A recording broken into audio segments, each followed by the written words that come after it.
Hello friends, கோயில் புளியோதரை இன்னைக்கு வீட்லயே எப்படி செய்யறதுன்னு பார்ப்போமா? வறுத்து பொடிக்கிறதுக்கு என்னென்ன பொருட்கள் வேணும்னு பார்க்கலாம்.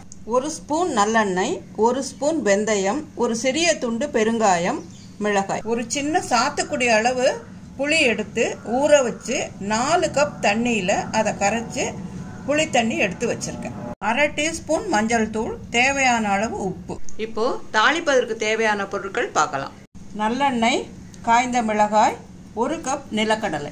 நிலக்கடலை கூடவோ குறைச்சோ எடுத்துக்கலாம். உங்களுக்கு விருப்பம் இல்லைன்னா வேக வைத்த கொண்டக்கடலையும் இதோட சேர்த்துக்கலாம். 1 ஸ்பூன் கடுகு, 2 டேபிள் ஸ்பூன் கடலைப்பருப்பு, 1 ஆர்க்கு கருவேப்பிலை. மீடியம் காரத்துக்கு இன்னைக்கு நான் 20 மிளகாய் எடுத்திருக்கிறேன்.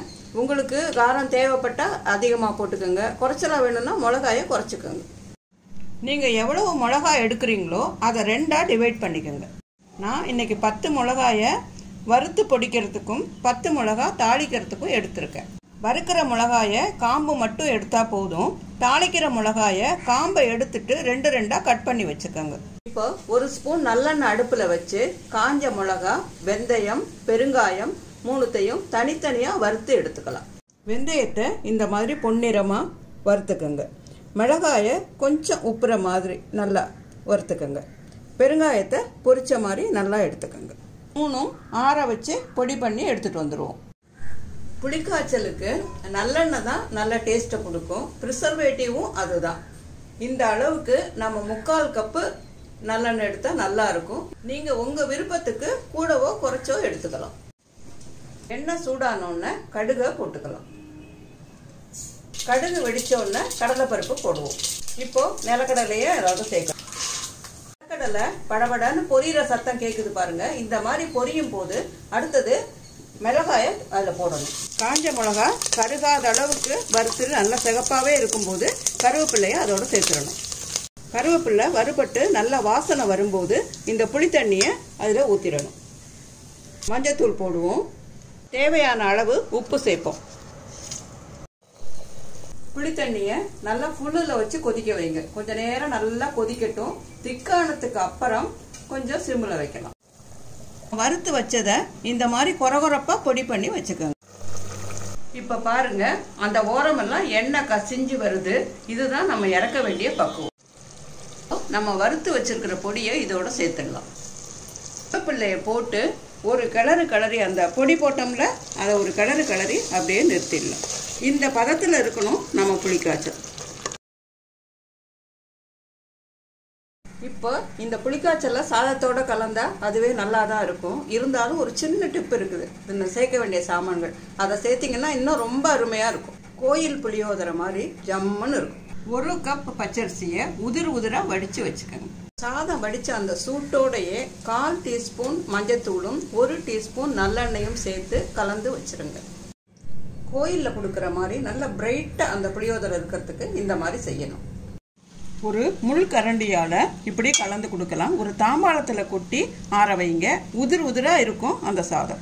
நல்ல சூடோட நம்ம மஞ்சத்தூள் கலக்கிறதுனால மஞ்சத்தூளோட பச்சை வாசனை அதில் வராது. 1 ஸ்பூன் நல்லெண்ணெய் வச்சு இந்த சாமான்கள் எல்லாம் வறுத்து பொடி பண்ணி இதில் சேர்த்தா கோயில் புளியோதரை மாதிரி நல்ல வாசனையா ரொம்ப நல்லா இருக்கும். 1 சிட்டிகை தனியா, 2 சிட்டிகை எள், 1/4 டீஸ்பூன் கடலைப்பருப்பு, ஒரு சின்ன பீஸ் பெருங்காயம், 1 சிட்டிகை வெந்தயம், 1/4 டீஸ்பூன் உளுத்தம் பருப்பு, உங்க காரத்துக்கு ஏற்றபடி சிகப்பு மிளகாய், 5 கருவேப்பிள்ளை இலைகள், 1 டீஸ்பூன் நல்லெண்ணெய். முதல்ல கடலைப்பருப்பு சேருங்க. உளுத்தம் பருப்பு, அடுத்தது தனியா, வெந்தயம். உளுத்தம் பருப்பு செவந்தோன்னு அடுப்பை ஆஃப் பண்ணிடு. உடனே எள்ளு, பெருங்காயம், மிளகாய், கருவேப்பிள்ளை எல்லாம் சேர்த்து அந்த சூடு இருக்கிற வரைக்கும் வதக்கிக்கிட்டுருங்க. இப்போ நம்ம வறுத்து வச்சது எல்லாத்தையும் நல்லா ஆற விட்டுறோம். அதோட ஒரு சிட்டிகை வெல்லம் சேர்த்து கரகரப்பா பொடிச்சுக்கலாம். வறுத்த பொருட்கள் எல்லாம் ஆறுறதுக்குள்ளார நம்ம இந்த சாதத்துல புளிக்காய்ச்சலை போட்டு கிளறிடலாம். உங்களுக்கு தேவையான அளவு புளிக்காய்ச்சல் போட்டு முள் கரண்டியால கலந்துக்கோங்க. இதுல கொஞ்சம் பச்சை நல்லெண்ணெய் சேர்த்தா அந்த டேஸ்ட் ரொம்ப நல்லா இருக்கும். இந்த மாதிரி நரன்னு அரைச்சா போதும். கொஞ்சமா இந்த பொடியை மேல தூவி கலந்து மூடி வச்சிருங்க. கோவில் புளியோதரை தயார். புளிக்காய்ச்சல் முதல் நாளே செய்து வச்சுட்டு அடுத்தடுத்த நாட்கள்ல சாதம் கலருனீங்கன்னா அது ரொம்ப நல்லா இருக்கும். 3 நாள் வரைக்கும் இந்த புளிக்காய்ச்சல் வெளியிலேயே வச்சுக்கலாம். இதுக்கு தொட்டுக்கிறதுக்கு வத்தல், வடாம், அப்பளம், தேங்காய் துவையல் ரொம்ப நல்லா இருக்கும். உருளைக்கிழங்கு காரக்கறி, சேப்பங்கிழங்கு ரோஸ்ட் கூட இதுக்கு ரொம்ப நல்லா இருக்கும். சில பேருக்கு புளிசாதம் சாப்பிட்டா சூடாகி வயிற்று வலி வரும். அதுக்கு 2 சின்ன வெங்காயம் கட் பண்ணி புளிசாதத்தோடு சேர்த்து சாப்பிட்டா நல்லாயிருக்கும். இதை அவசியம் ட்ரை செய்து பாருங்கள். உங்கள் கமெண்ட்ஸை எழுதி அனுப்புங்க. இந்த வீடியோ பிடிச்சிருந்ததுன்னா லைக் பண்ணுங்கள், கமெண்ட் பண்ணுங்கள், ஃப்ரெண்ட்ஸோடு ஷேர் பண்ணுங்கள். நம்ம சேனலுக்கு சப்ஸ்கிரைப் பண்ணுங்கள். நன்றி, வணக்கம்.